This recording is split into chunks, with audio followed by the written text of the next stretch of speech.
o PSOL e o PSTU propõem que o governo ou o Congresso Nacional, que dá mais ou menos a mesma coisa, porque ambos são governo, aprove uma lei de estabilidade no emprego.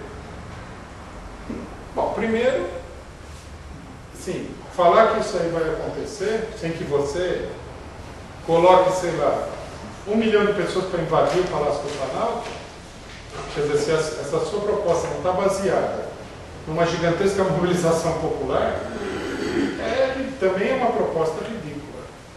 Absolutamente ridícula. É absolutamente evidente que nem o governo, nem o Congresso, e nem ninguém, e principalmente o Judiciário, não são favoráveis a garantir o emprego de ninguém. Eu não sei se vocês sabem, essa semana aqui foi julgado, essa semana aqui foi julgado no TST, Tribunal Superior do Trabalho, o recurso da Embraer contra os trabalhadores da Embraer. Tá? O Tribunal de Campinas, Tribunal Regional, primeiro suspendeu as demissões e depois fez um acordo lá para dar um salário, 2 salários e tal, dar um cala-boca para os trabalhadores, para eles aceitarem a demissão mais tranquilos. Isso daí foi mostrado pelas organizações sindicais, força sindical, lutas, como sendo uma importante vitória. Bom, foi para o TST e o TST cancelou toda o cala-boca. A decisão do TST falou assim, pode gritar à vontade, mas vai ser demitido igual, você entendeu? Não tem cala-boca. Cancelou todos os salários, tudo. Liquidou com a fatura. E falou que, bom, é direito da Embraer demitir. O que vocês querem? É uma crise. A empresa perdeu a encomenda, vai demitir o trabalhador.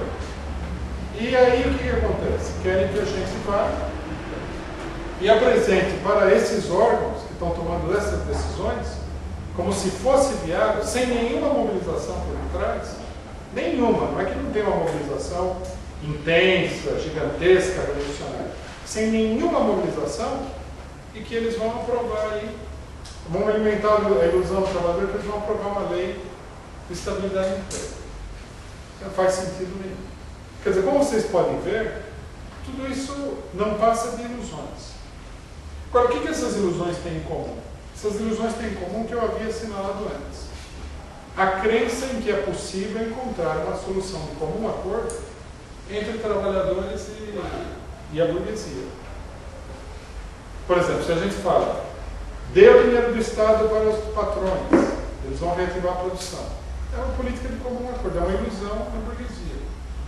Se a gente fala, vamos reduzir o salário e eles vão garantir o emprego, é uma política de comum acordo onde o trabalhador sai perdendo, como na primeira, mas encontraria uma solução negociada entre ambos. A gente fala, vamos que o Lula, o Congresso Nacional, aprove uma lei de estabilidade do emprego. Também é uma solução de comum acordo.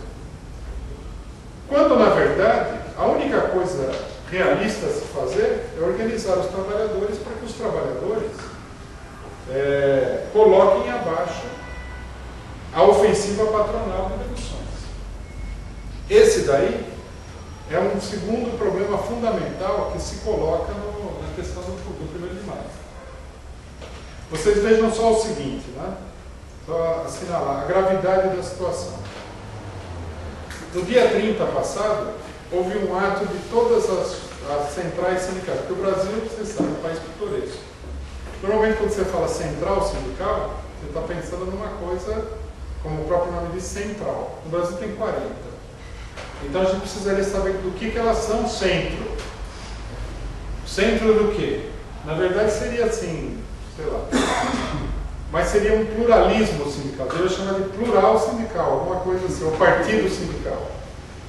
É ridículo, mas é o fato. Então, todas essas inúmeras centrais se reuniram e fizeram uma manifestação em frente à Fiesp para reivindicar do governo que dê dinheiro para a Fiesp.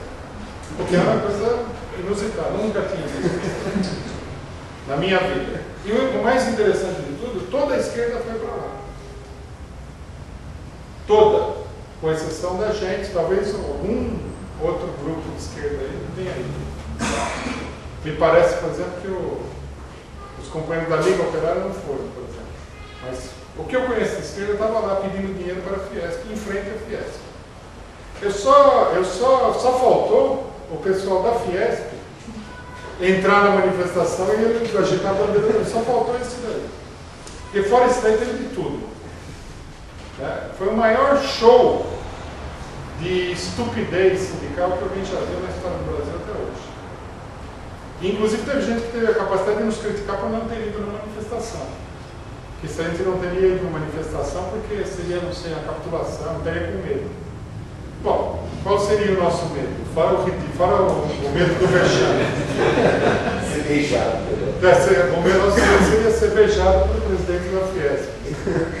Deve ser um empresário lá da indústria da construção civil, do Cicovi e tal, e dar um beijo na gente. Isso aí seria realmente horrível. Quer dizer, não tem sentido. Todo mundo foi no ato, reivindicar dinheiro para a Fiesp. É uma coisa absurda. Isso daqui é uma coisa que nós temos que levar em consideração quando a gente faz o balanço geral da política e as perspectivas. Por quê? Porque está acontecendo uma coisa muito séria. E esse é um problema absolutamente fundamental, chave, nessa questão do movimento operário, que é o seguinte.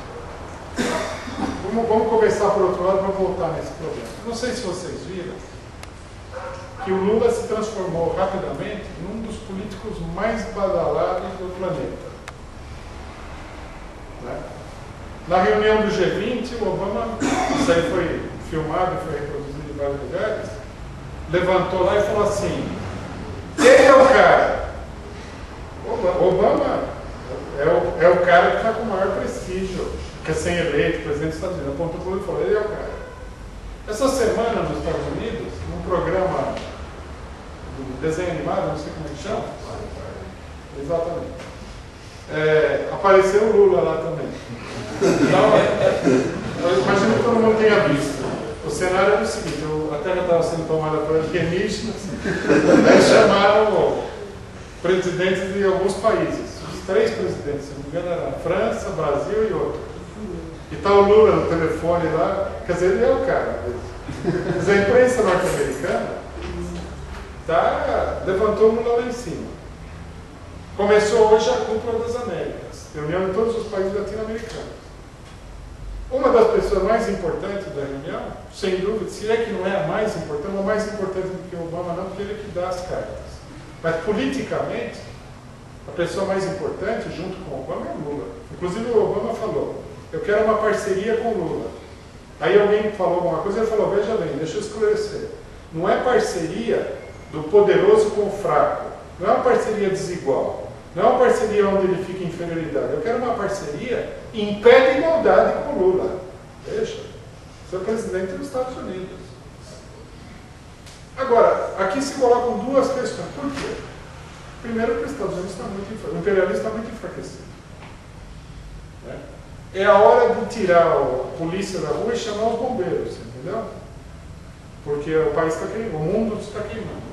Hoje está ameaçado de ser queimado. Bombeiro é o Lula. Se existe alguém que é bombeiro nesse mundo, é ele. Essa é a primeira questão. Segunda questão: mas por que ele tem essa capacidade? O que é uma capacidade pessoal do Lula? Embora eu, apesar de ser assim, inimigo há muitos anos do Lula, não vai negar que ele tem uma certa capacidade. A gente não deve subestimar o adversário. Não se trata de simplesmente de capacidade individual. Se trata de que o Lula será provavelmente o único presidente desses que vão participar da reunião. Será não, é o único presidente que tem o movimento operário. O movimento operário não, vou reformular. As organizações operárias, estudantis, de luta pela terra, do movimento popular, solidamente controlada no Cabresto.